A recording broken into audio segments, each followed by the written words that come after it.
What's up mga kabit? Ayan, meron tayong pag-uusapan ngayon na isang NFT game play to earn na sinusuportahan ni Akon Convict. Yan. Akon supports POLKER, the impressive new NFT play to earn game. So let's check out itong video nila. Check it out. It's your boy Akon. Shout out to POLKER, man. Listen, this game is revolutionary, bro. I got a chance to play it a while. I'm telling you, a card game experience in 3D, built-in Unreal Engine 4. This is hands down probably the best play to earn. You know what I'm saying? NFT games is a space that you need to be in right now. Alright? So check it out, man. I guarantee it's gonna be the next wave of gaming. So get involved. Sabi mo yan, ha? So, ayun na nga ang sabi ni my boy Akon, no? Sinusupport nga niya tong NFT play to earn game na to. Sige, silipin nga natin kung ano ba to. Let's see. Silaw ako. So, ito ay play to earn. So, habang naglalaro ka ng game na poker, ayan, poker ang laro nila. Guys, I'm not advertising, no, yung mga game na gambling or what, no. So, ito tinitingnan lang natin kasi siguro ito yung way nila, no, na nilalaro mo tong poker and then nag-earn ka ng token nila. So, basahin na lang natin para mas malaman pa natin, no. Free to play, play to earn. Poker NFT that uses Unreal Engine for immersive and powerful gameplay. Okay? While utilizing a probably fair system and PRNG technology. Poker game plans to launch on platforms such as iOS, pwede rin sa Android, and then Windows streaming platform with extended support for next generation VR with stunning 3D characters, visual effects, and environment. So, mukhang cool naman tong laro na to. Maganda yung mga graphics. Pero again, guys, no, careful if you're gonna play yung mga play to earn games, no. Silipin nyo munang maigi, no, bago natin to laruin or bago ka maglagay ng investment dito, no. Okay, so choose from 5 elemental team selections to start. Playing in earning difference VFX to activate during gameplay. Unlike another online poker games, POLKER supports dynamic 3D animations. Kaya pala meron sila, maglalabas sila sa iOS saka yung VR, no? So parang ano to, in a way na parang sigurong naglalaro ka na, andyan na yung mga players, no? Parang live siya, no? Kasi VR eh, diba? So medyo 3D siya, 3D naman yung stunning VFX, gorgeous environments, and metaverse, allowing interaction between friends, rivals, and opponents. It's 2021's updated poker. So parang in a way, kunyari, syempre pag naka-VR ka, parang totoo talaga eh, no? Kumbaga, andyan sila sa paligid mo, no? Siguro napaka parang realistic game na talaga to. Play to earn your NFT daw. Play to earn NFT. Pick between 5 elements. So ano yung mga elements nila? May fire, air, ice, may water, and thunder as a theme. And play to earn ultra rare NFTs based on the elemental dealers. Okay, ayos to ah. So parang in a way, no, ginawa nila yung poker na NFT or play to earn na laro, no. So ito yung mga 5 elements. Check nga natin. O yun, ito siguro yung wind. Ano yung isa kanina? Oh, ito naman. Ano to? Ice, water, and thunder ba yun? Thunder!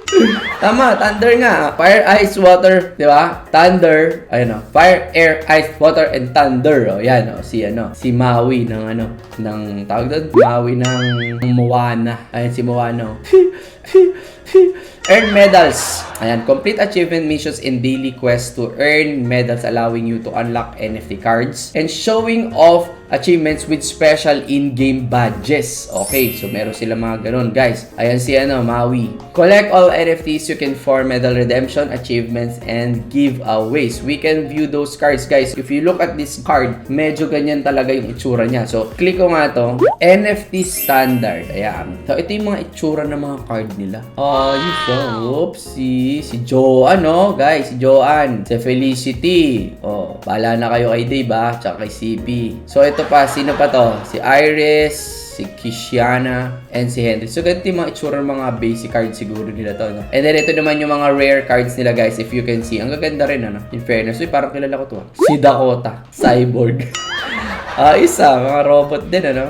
Okay, no? Iba-iba. Ganda, in fairness, no? Pinag-isipan mabuti yung mga card games na to, no? So, let's see, no? Paglabas nitong game na to, tingnan natin kung ano mangyayari. Pero ako, medyo personal, opinion ko dito, maganda yung kanilang interface, maganda yung mga cards, maganda yung mga graphics. Pero the game itself, syempre, malalaman natin yan once na nilaro natin. At kung ikaw ay mag-i-invest, ikaw ay maglalaro, please don't invest yung pera na hindi mo kaya mawala para hindi ka masasaktan. And sobrang dami dami.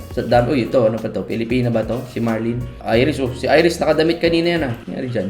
Bintrowse natin itong mga cards na pwede nating tingnan at bilhin. So, paano pag kinlik natin to? Let's see nga. Wala pa, no? Hindi pa nakiklik, no? So, ayan. If you want to know more about this, guys, no? I will put yung kanilang website dyan sa description para makita mo at malaro mo at masilip mo rin kung gaano siya kaganda or gaano siya hindi maganda. So, ilalagay ko rin tong link na to, no? Ito yung news.bitcoin.com. Actually, sa bitcoin.com to pwede mo makita na na-feature sila dyan. Ayan, play to earn game from POLKER. PKR Exchange. So, ito yung pinaka-token nila, guys. Yung PKR Exchange listing by endorsed by Acon. Yung video yung pinanood natin kanina. Kung gusto nyo itong mas panoodin or mas mabasa, ilalagay ko yung link dyan sa description. Okay? Ito, guys, itong mga ganito, binibigay ko lang sa inyo. And, of course, ini-inform ko kayo na merong ganito. Pero, guys, do your own research pa din. Okay? Para at least, nauuna ka sa balita. Pero, syempre, kailangan na nagre-research ka pa rin on your own. Para, syempre, mas protected ka.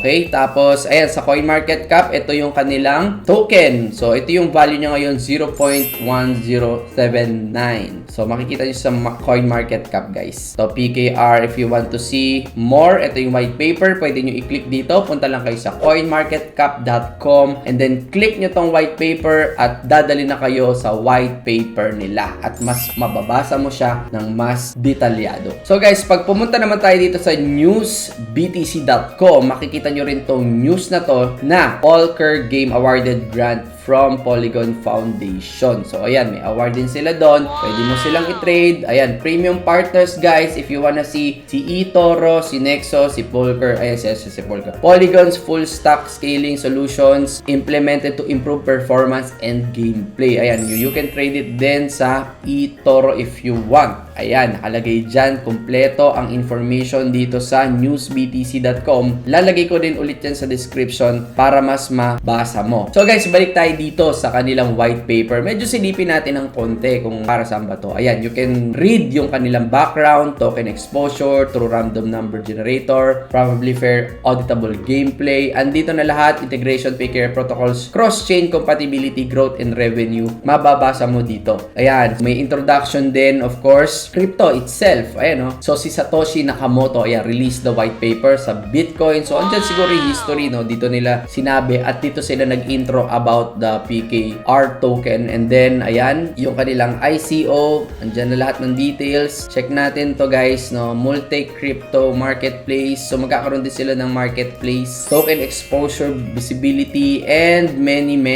more.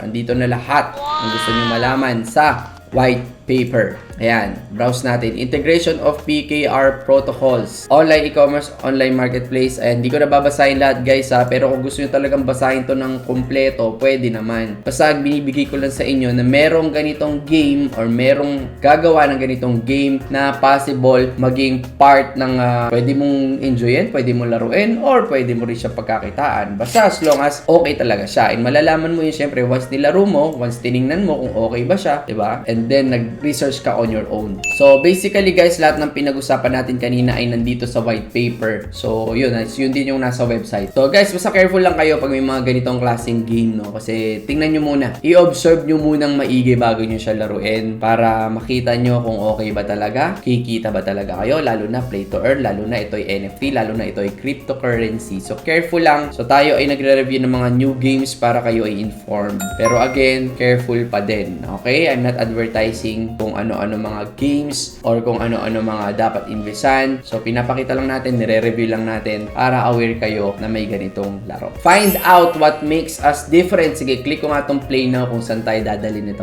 At ayun na nga, dinala tayo sa coming soon. Beta coming soon sa Q3 and hintayin natin, guys, na malaro natin tong laro na to. Inform ko kayo agad-agad kung okay ba siya and review natin ulit kung maayos ba talaga siya. Okay? So, yun muna. Kung nagustuhan mo tong review na to, please hit the like button. Thank you so much, guys, for subscribing, and of course, salamat sa iyo sa pag-hit ng notification bell na yan para updated ka kung may mga ganito tayong bago. Kaya natin ito ginagawa para ikaw ay updated bago pa ma-launch yung game, bago pa magsimula. Kumbaga hindi ka nahuhuli. Pero again, it's your responsibility pa din guys to do your own research para syempre hindi ka rin masyadong mapahama kapag ka bumaba. Again, this is cryptocurrency. And i-inform kita, mapa-games yan, trades yan, kung ano-ano pang related sa crypto, a-update kita. Okay? Maraming salamat sa time mo and God bless you.